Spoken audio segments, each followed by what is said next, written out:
ఈరోజు 3 అనుభవాలు మనము ధ్యానం చేసుకుంటున్నాము. మొదటి మాట నీ మీద దృష్టి ఉంచి. రెండవ మాట నేను నీకు ఆలోచన చెప్తాను. తర్వాత మార్గములో నేను నిన్ను నడిపిస్తాను అంటున్నాడు. ఈ 3 విషయాలు మనం ధ్యానం చేసుకుంటున్నాం. కీర్తనలు 32వ అధ్యాయము 8వ వచనం. నీవు నడవవలసిన మార్గమును నీకు బోధించెదను. నీ మీద దృష్టి ఉంచి నీకు ఆలోచన చెప్పేదను. మనలో కూడా చాలామంది ఒక స్థాయికి వచ్చిన తర్వాత కన్ఫ్యూజన్లో ఉంటారు. ఏం చేయాలి, ఏ దారి ఎంచుకోవాలి అని గందరగోళపు అనుభవాల మధ్య ఉంటూ ఉంటారు. మనుషుల సలహాలు తీసుకుంటూ ఉంటారు. అన్ని సందర్భాల్లో కూడా మనుషుల యొక్క సలహాలు నిన్ను నిలబెడతాయంటే ఖచ్చితంగా నిలబెట్టవు. కానీ దేవుడు మాత్రము నిన్ను పూర్తిగా ఎరిగిన వాడుగా ఉన్నాడు. నిన్ను అర్థం చేసుకున్నవాడుగా ఉన్నాడు. ఆయన చిత్తానుసారంగా నువ్వు నడవగలిగినట్లయితే ఖచ్చితంగా దేవుడు ఒక ఉన్నతమైన ప్రణాళికలో నిన్ను నడిపిస్తాడు.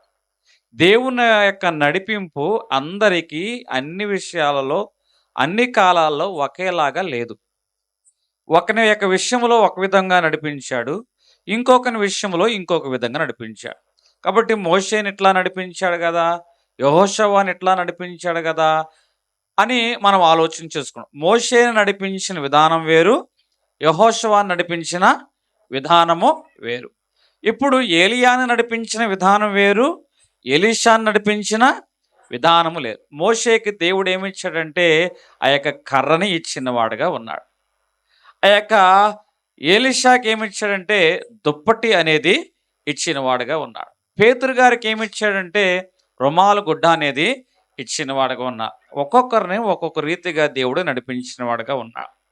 అందరికీ ఒకే ఫార్ములా అంటే అది అన్ని సందర్భాల్లో వర్కౌట్ కాదు. ఎవరి తలంపు వారిది, ఎవరి పిలుపు వారిది. నీ పిలుపు చొప్పున దేవుడు ఏం చేస్తాడంటే నీ మీద ఆయన దృష్టి అనేది ఉంచువాడుగా ఉంటాడు.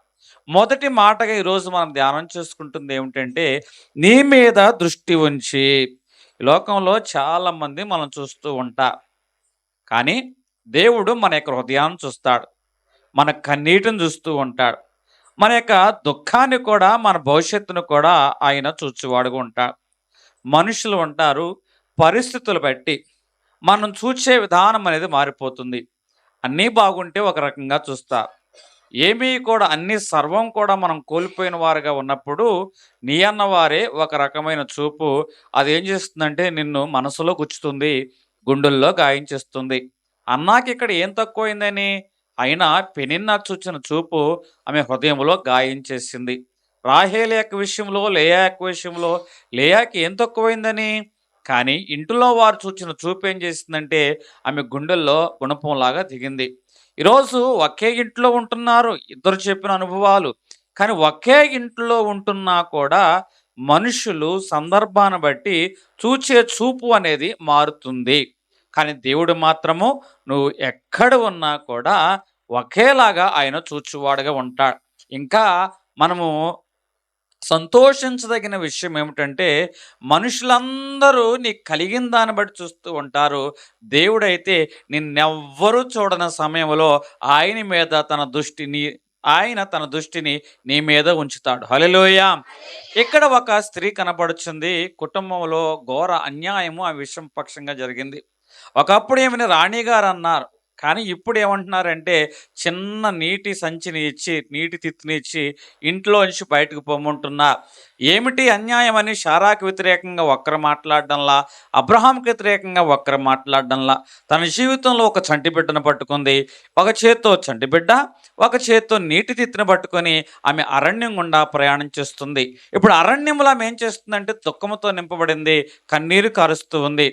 అరణ్యములో ఈమె యొక్క ఏడుపు గమనించేవారు ఎవరు లేరు. అరణ్యంలో ఈమె యొక్క కన్నీటిని చూచేవారు ఎవరూ లేరు.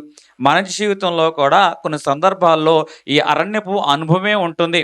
ఇంటిలోనే ఉంటాం, మనుషుల మధ్య ఉంటాం, కానీ నీ యొక్క బాధను అర్థం చేసుకునేవారు ఎవరూ ఉండకపోవచ్చు. నీ కన్నీటిని గుర్తించేవారు ఎవరూ ఉండకపోవచ్చు. కానీ దేవుడు చెప్తున్న మాట, ఆ రోజు అగరను అరణ్యంలో చూచిన వాడుగా ఉన్నాడు. మనుషులందరూ చూచినప్పుడు ఆయన చూడలేదు, కానీ మనుషులందరూ కూడా ఆమెను విడిచిపెట్టినప్పుడు, మనుషులు ఎవ్వరికీ ఆమె కనపడినప్పుడు, ఆమె స్వరము ఎవరికీ వినపడినప్పుడు మన తండ్రి అయిన దేవుడు హగరును చూస్తున్నవాడుగా ఉన్నాడు. ఆ రోజు హగరును చూచిన దేవుడు నిన్నును చూచునుగాక. ఎప్పుడైతే హగరును దేవుడు చూచాడో, హగరు కూడా ఎవరిని చూచిందో తెలుసా? లోకాన్ని చూడలేదు, దేవుణ్ణి చూడగలిగింది. అందుకే ఏమంటుంది, అయ్యా నీవు చూచుచున్న దేవుడివి. హల్లెలూయా, హల్లెలూయా. ఈరోజు నేను చెప్తున్న మాట ఏమిటంటే, దేవుడు మనల్ని చూచువాడు. ఆయన ఎలాగో మన మీద దృష్టి ఉంచుతాడు. మనుషులు ఎవ్వరూ నిన్ను గుర్తించని విధంలో ఆ ఇంట్లో ఆ తండ్రి అందరినీ కన్నాడు, కానీ దైవ సేవకుడి దగ్గర మాత్రం ఈ ఒక్కడిని మర్చిపోయాడు. ఈ దైవ సేవకుడు అభిషేకం చేయడానికి ఆ ఇంటికి వచ్చినప్పుడు ఆ తండ్రి 7 కుమారుల్ని దైవ సేవకుడు పరిచయం చేశాడు, కానీ ఈ ఆఖరి వాడిని, కరసాడు వాడు మాత్రము తండ్రే మర్చిపోయాడు. ఈరోజు ఇంటిలో తండ్రే కుమారుని మర్చిపోతే ఇంకా ఆ వ్యక్తి యొక్క బాధ్యత ఎవరి మీద ఉంటుంది? అన్నదమ్ముల పరిస్థితి సరే, సొంత కన్నా బిడ్డలని మర్చిపోతే ఇంకెవరు పట్టించుకుంటారు ఆ సమాజం? అయితే ఇక్కడ నేను చెప్తున్న మాట, ఇతను మిగతా కొడుకులందరినీ పరిచయం చేశాడు, కానీ ఇప్పుడు దైవ సేవకుడు అంటున్నాడు, ఇంకా ఎవరైనా ఉన్నారా? ఇక్కడ మనుషులందరూ పైరూపాన్ని లక్ష్యం చేస్తున్నారు, కానీ అడవిలో గొర్రెలు కాస్తున్న వాడే కదా అని ఎవ్వరూ కూడా అతను లక్ష్యం చేయలేదు. లక్ష్యము చేయకపోయినా దావీదు యొక్క హృదయాన్ని, గొర్రెలు కాచే దావీదు యొక్క హృదయాన్ని దేవుడు చూచిన వాడుగా ఉన్నాడు. ఇదిగో ఇతని యొక్క హృదయం, నా హృదయవాసి ఇతడు, నా ప్రియమైన వాడు ఇతడు అని బాల్యములోనే దావీదును దేవుడు ఎరిగిన వాడుగా ఉన్నాడు. కాబట్టి ఎవరి తల మీదకి రాని అభిషేకాన్ని గొర్రెలు కాస్తున్న అడవిలో ఉన్న దావీదుని పిలిపించి మరి అతనికి అభిషేకం ఇచ్చిన వాడుగా ఉన్నాడు. హల్లెలూయా. ఈరోజు నీ జీవితంలో కూడా నేను చెప్తున్న మాట ఏమిటంటే, మనుషులు నిన్ను మర్చిపోవచ్చు, నీ సొంత వారే నిన్ను మర్చిపోవచ్చు, కానీ దేవుడు మాత్రము నిన్ను మర్చిపోయేవాడు కాదు. నువ్వు అడవిలో ఒంటరిగా ఉన్న, గొర్రెలు కాస్తూ ఉన్న ఆ స్థితిలోంచి లేవనెత్తి దేవుడిని నిలబెట్టును గాక. హల్లెలూయా. ఎందుకంటే ఇక్కడ 2 అనుభవాలు నేను చెప్పాను. ఒక ఇంటిలో తృణీకారం పొందిన దావీదు కనపడుతున్నాడు, ఒక ఇంటిలో వెలివేయబడిన ఆ యొక్క హగరు కనపడుతున్నాడు. ఇద్దరిని కూడా దేవుడు చూచిన వాడుగా ఉన్నాడు. మొదటి మాటగా నేను చెప్తున్నాను, నీ మీద దృష్టి ఉంచి. ఆయన మన మీద దృష్టి ఉంటే ఏం జరుగుతుంది? ఇక్కడ ఈ చంటిబిడ్డ ఈ వరండాలో ఆడుకుంటాడు, ఆ తల్లి ఆ వంటగదిలో వంట చేస్తూ ఉంటుంది. కానీ తల్లి ఆ వంటగదిలో వంట చేస్తూ ఉన్నా కూడా బిడ్డని ఒక కంట కనిపెడుతూనే ఉంటుంది. ఆమె ఎంత ఒత్తిడిలో ఉన్నా కూడా ఆ బిడ్డకి జరగబోయే ప్రమాదాన్ని ముందుగానే గమనించి అక్కడ ఏమైపోయినా పర్వాలేదు, బిడ్డను కాపాడే విషయంలో తల్లి ఏం చేస్తుంది? పరిగెత్తుకుంటూ వస్తుంది. అట్లాగే ఈరోజు మనం ఆరాధించిన దేవుడు మనల్ని చూచుచున్నవాడుగా ఉన్నాడు, మనల్ని కాపాడువాడుగా ఉన్నాడు. మనుషులు నిన్ను ఎవరు పట్టించుకోవడం లేకపోవచ్చు, మనుషులను తృణీకరించకపోవచ్చు, కానీ మనుషులు ఎక్కడైతే నేను తృణీకరించారో అక్కడే దేవుని యొక్క చూపు నీ మీద మొదలవుతుంది. హల్లెలూయా, హల్లెలూయా. మనుషులందరూ తృణీకరించిన చోట హగరును చూడలేదా? మనుషులు తృణీకరించిన చోట దావీదును చూడలేదా? ఈరోజు అదే దేవుడు నిన్ను చూచునుగాక. ఒక సహోదరుడు, మిడిల్ క్లాస్ ఫ్యామిలీ, కుటుంబ భారాలు మీద ఎక్కువగా ఉన్నాయి, బాధ్యతలు ఎక్కువగా ఉన్నాయి. అదే సందర్భాల్లో చాలా కోరికలు అయితే కుటుంబంలో ఉన్నాయి. మరి ఆ కుటుంబంలో పోలికలు ఉన్నాయి. భార్యాభర్తలు ఎదుటి వారితో పోల్చుకునే పోలికలు ఉన్నాయి. ఆ పోలికలను బట్టో ఏంటో కానీ ఆ భార్యాభర్తల మధ్య మనస్పర్ధలు అనేవి వచ్చాయి. ఆ రోజు ఆఫీసులో చాలా పెద్ద ఇబ్బందికరమైన అనుభవాలు అనేవి జరిగాయి. ఉద్యోగం ఉంటుందో ఊడుతుందో అర్థం కావటంలా, బిడ్డలను ఎట్లా పోషించాలో అర్థం కావటంలా, కుటుంబాన్ని ఎట్లాగ లాక్కు రావాలో కూడా అర్థం కావటంలా, ఇన్ని ఆలోచనల మధ్య అతను ఇంటికి వచ్చాడు. అతను ఇంటికి వస్తే యథామాదిగా ఈ భార్యాభర్తల మధ్య మనస్పర్ధలు ఉన్నాయిగా. నువ్వు వస్తే నాకేంటి, అన్ని టర్మ్స్ బాగున్నప్పుడు టర్మ్స్ బాగున్నట్టుగా చేస్తా, టర్మ్స్ బాగోలేదు కాబట్టి నీ దారి నీదే, నా దారి నాదేరని ఆయన ఎంత అలసటతో, ఎంత భారంతో వచ్చాడన్న పరిస్థితి ఈమె గమనించలేదు. ఆమె ఎప్పటిలాగానే గదిలో కూర్చుని మంచం మీద పడుకొని ఏదో పుస్తకం చదువుతుంది. మనసుకు బాగా బాధ అనిపించింది. నేను ఎవరి కోసం కష్టపడుతున్నాను? బిడ్డల భవిష్యత్తు ఏమైపోవాలి?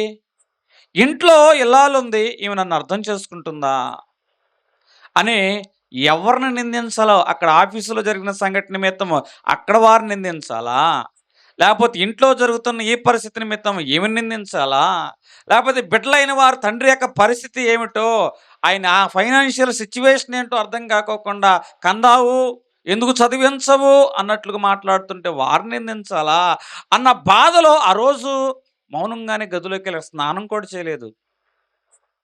ఎవరు అన్నం తింటావని అనలేదు, మంచిలు కూడా ఇవ్వలేదు. దుఃఖంతో ఆ యొక్క ముఖం మీద చేతిని పెట్టుకుని, అసలు నేను ఎందుకు బ్రతుకుతున్నాను ఇంట్లో? నా వల్ల ఇంట్లో ఎవరికి ఉపయోగం? నన్ను పలకరించేవారు ఎవరు లేరు, నా దుఃఖాన్ని నా బాధని అర్థం చేసుకునేవారు ఎవరు లేరే అంటున్నప్పుడు ఆ ఇంట్లో కూతురు తెల్ల కాగితం తీసుకొచ్చి నాన్న చేతులు పెట్టి ఇట్లా ఉంటే చేతిలో పెట్టేసి వెళ్ళిపోయింది. ఏంటబ్బా అని ఆ కూతురు ఆ తెల్ల కాగితం చూస్తే, నాన్న నువ్వు నవ్వితే ఇల్లు చక్కగా అందంగా ఉంటుంది, నువ్వు నవ్వితే ఇల్లంతా అందంగా ఉంటుంది నాన్న. ఒకవేళ నువ్వు బాధపడుతున్నావా, అయితే నేను నీ కోసం ప్రార్థన చేస్తా, నువ్వు సంతోషించేంత వరకు నీ కొరకు మేము ప్రార్థన చేస్తాను నాన్న అని ఆ కూతురు చెప్పినప్పుడు వెంటనే ఆయనకి చాలా సంతోషం అనిపించిందంట. కూతురుని పిలిపించి అతను ఏం చేసుకునంటే దగ్గరికి తీసుకుని ముద్దు పెట్టుకున్నవాడిగా ఉన్నాడు. అతని జీవితంలో ఆ యొక్క ఆదరణ మాట, ఆ చిన్న బిడ్డ యొక్క ఆదరణ మాట ఏం చేసిందంటే, కుటుంబంలో చాలా గందరగోళ పరిస్థితులు ఉన్నాయి, అయినా సరే మరలా తన బాధ్యతను భుజాన్ని వేసుకుని ముందుకు వెళ్ళే ఆ యొక్క అనుభవంలోకి ఆ బిడ్డ యొక్క ఓదార్పు పనిచేసింది. హల్లెలూయా. ఈరోజు నీ ఇంటిలో నీకు తెలియకోకుండానే నీ భార్య నిన్ను చూస్తుంది, గమనిస్తుంది, నా భర్త ఎంత ప్రయాసపడుస్తున్నాడో. నీకు తెలియకోకుండానే నీ బిడ్డ నిన్ను గమనిస్తున్నాడు.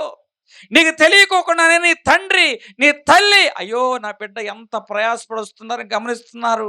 కానీ పెదవి దాటిన మాట అయితే ఉంది, కానీ హృదయంలో అంతకన్నా ఎక్కువగా నీ గురించిన ఆలోచన ఉన్నది.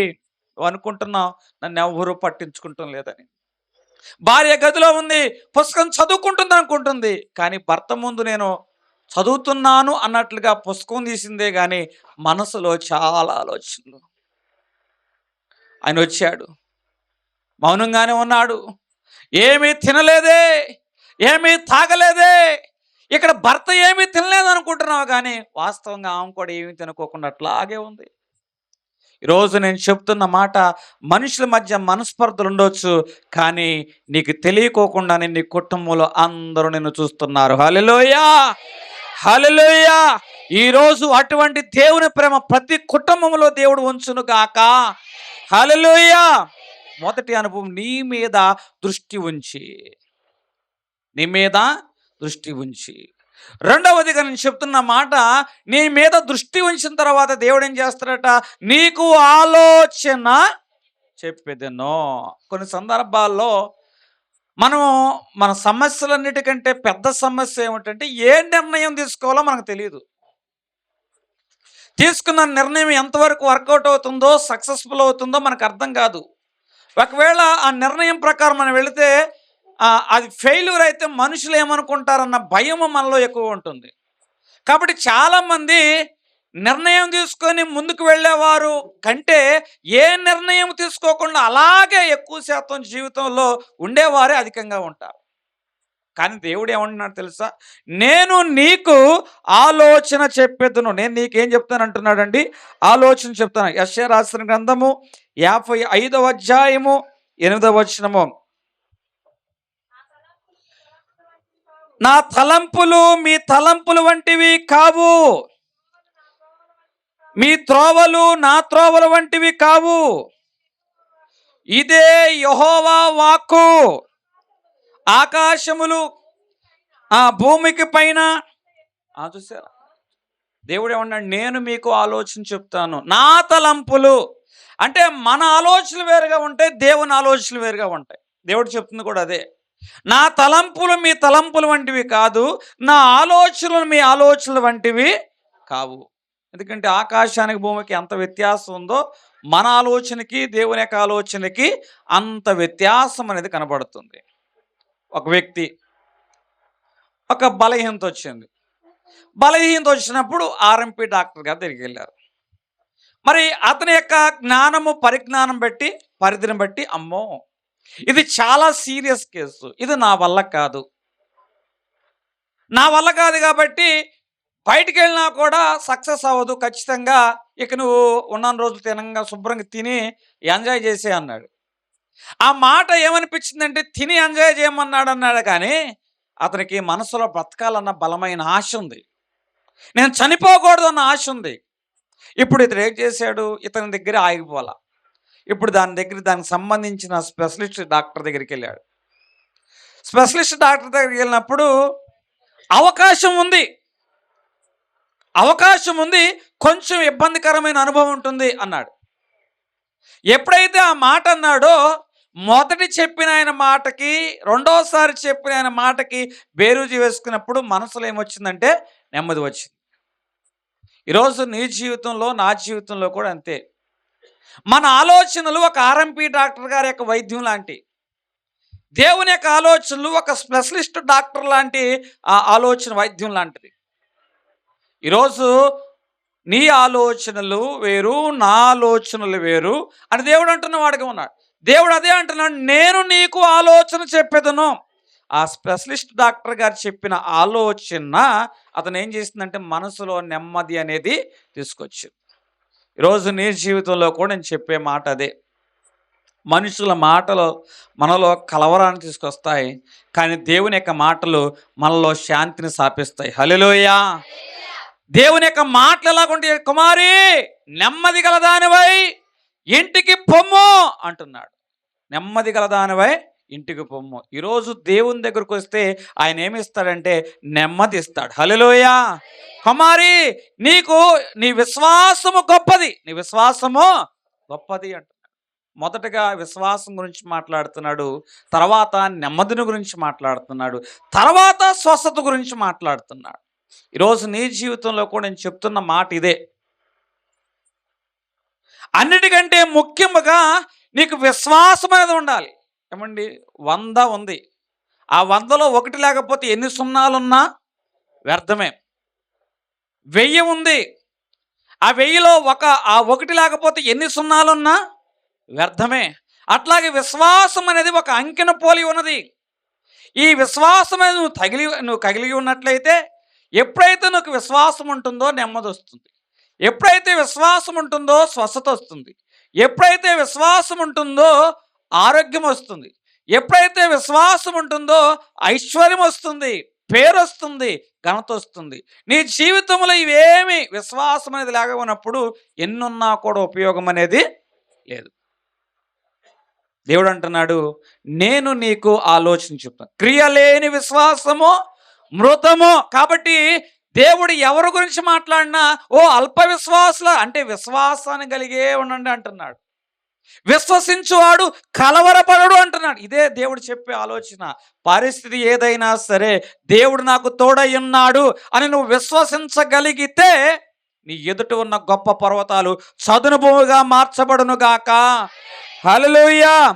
దేవుడు సరి అయిన సమయానికి సరి అయిన ఆలోచనను చెప్పేవాడిగా ఉంటాడు.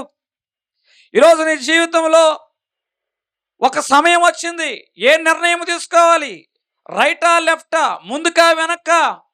దేవుని దగ్గరికి నువ్వు రాగలిగితే సరి అయిన సమయంలో సరి అయిన ఆలోచన చెప్తాడు. ఎర్ర సముద్రం ముందుంది, ముందుకు వెళ్ళాలా వెనక్కి వెళ్ళాలా లేకపోతే అరణ్యంలోకి వెళ్ళాలా అన్న ఆలోచన వారి మధ్య ఉంది. ఏం ఆలోచన దేవుని దగ్గరికి వచ్చారో సరి అయిన ఆలోచన, సాగిపోవుడే. దేవుడు ఏమని చెప్తున్నాడండి, సాగిపోవుడి అంటున్న వాడుగా ఉన్నాడు. అయ్యా ఎదురుగా ఎర్ర సముద్రం ఉందయ్యా, కానీ నువ్వు విశ్వాసంతో గనక సాగిపోయినట్లయితే ఎదురుగా ఉన్న ఎర్ర సముద్రం 2 పాయలు అవడం నువ్వు చూడగలుగుతావు. హల్లెలూయా. హల్లెలూయా.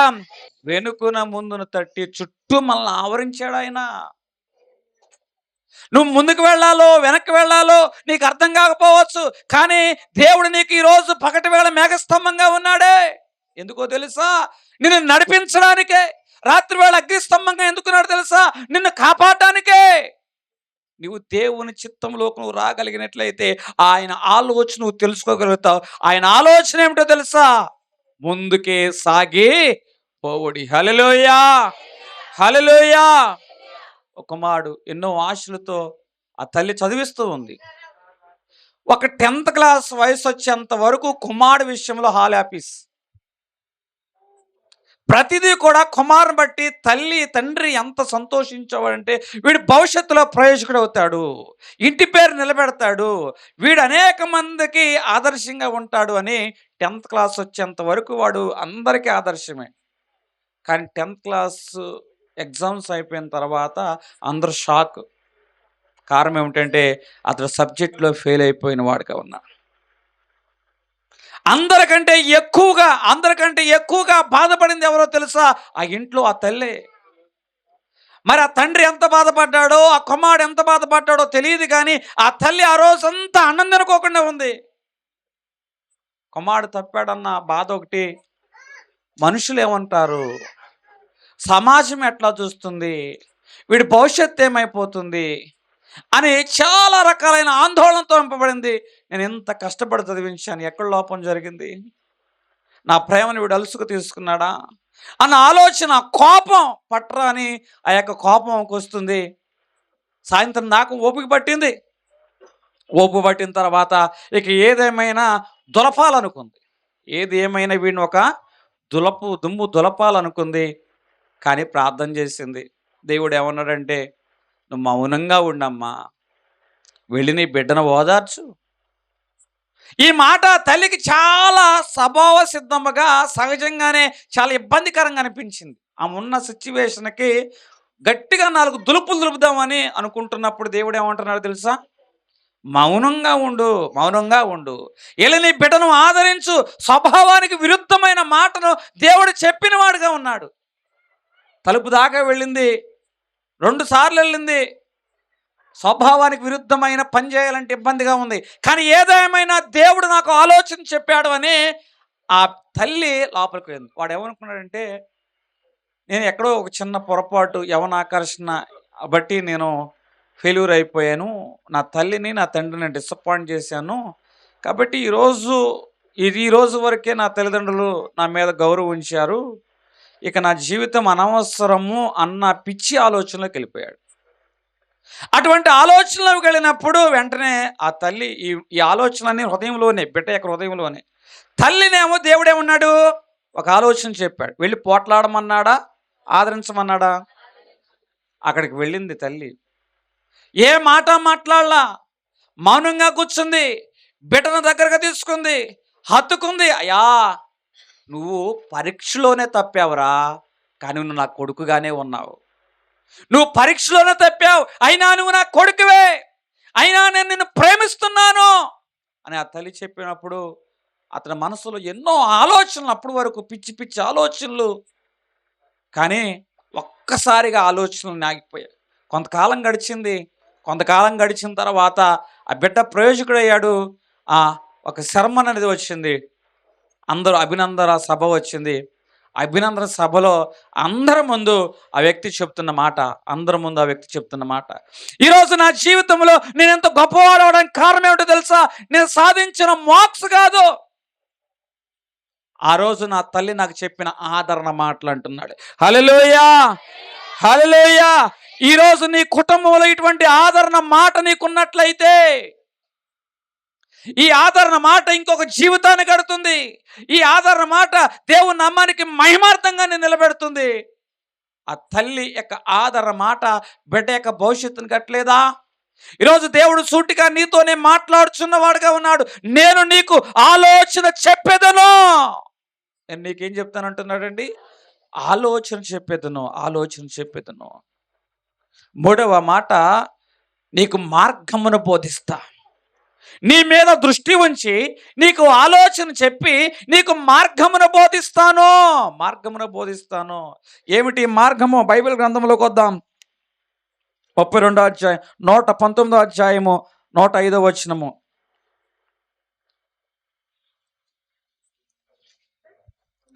119 నీ వాక్యము నా పాదములకు దీపము, నా త్రోవకు వెలుగు.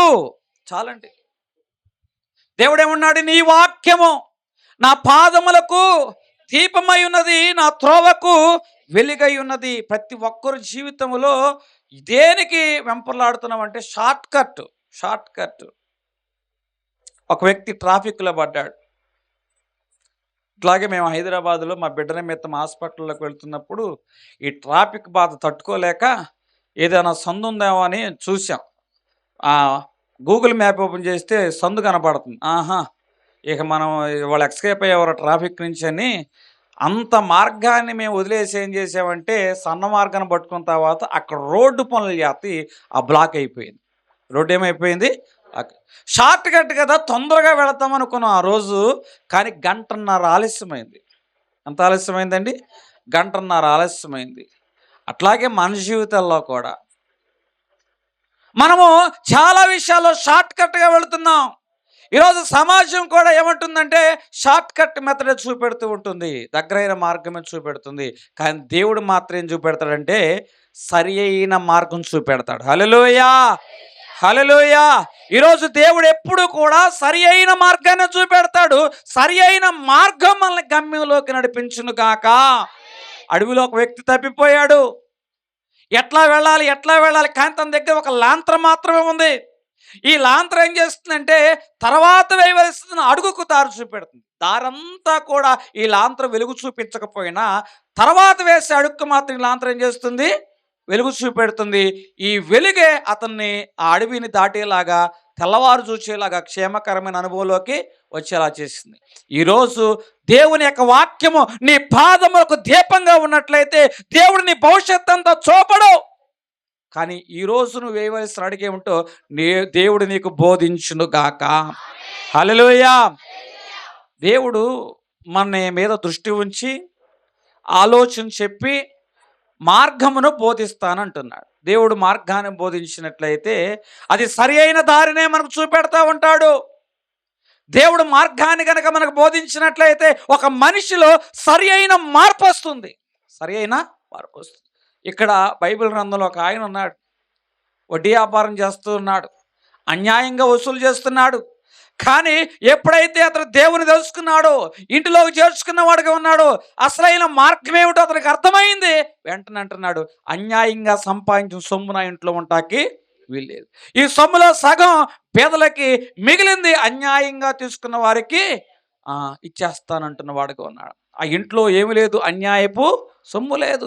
దేవుని యొక్క మార్గాన్ని తెలుసుకున్నాడు కాబట్టి ఆ వ్యక్తులు దేవుడిని తీసుకొచ్చాడు, మార్పు తీసుకొచ్చాడు. ఆ ఇంటికి రక్షణ వచ్చింది. హల్లెలూయా. ఒక వ్యక్తి షార్ట్ కట్లో డబ్బు సంపాదిద్దాం అనుకున్నాడు. ఆర్థికపరమైన ఇబ్బందులు చాలా ఉన్నాయి, కుటుంబాన్ని పోషించాలి, నిలబెట్టాలని షార్ట్ కట్లో డబ్బులు సంపాదిద్దామని ఒక స్టెప్ వేసాడు. ఒక స్టెప్ వేసిన తర్వాత మొదటి అడుగులోనే అతను కోలుకోలేనంత నష్టం వచ్చేసింది. ఆ పెట్టుబడి నిమిత్తం బ్యాంకుల్లో కొన్ని తీసుకున్నాడు, మనుషుల దగ్గర చేబుర్లు తీసుకున్నాడు, కొన్ని చోట్ల తాకట్లు పెట్టాడు. ప్రతిదీ కూడా సతమతం అయిపోతున్నాడు. కుటుంబంలో ఎలాగున్నాడంటే భార్య ముందు ఒక ఫెయిల్యూర్ వ్యక్తిగా ఉన్నాడు.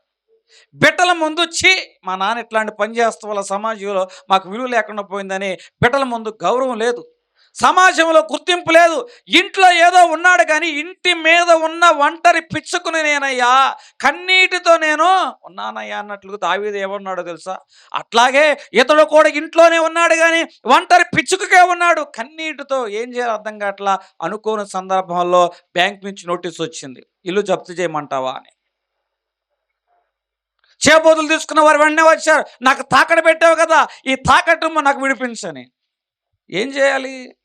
అట్లా దుఃఖంలో ఉన్నప్పుడు కొడుకు వచ్చి అంటాడు, నాన్న నేను కూడా నీలాగే నడుస్తాను, నాన్న నేను కూడా నీ మార్గంలోనే వస్తాననేప్పటికీ ఒక్కసారిగా గుండె జల్లు మందట.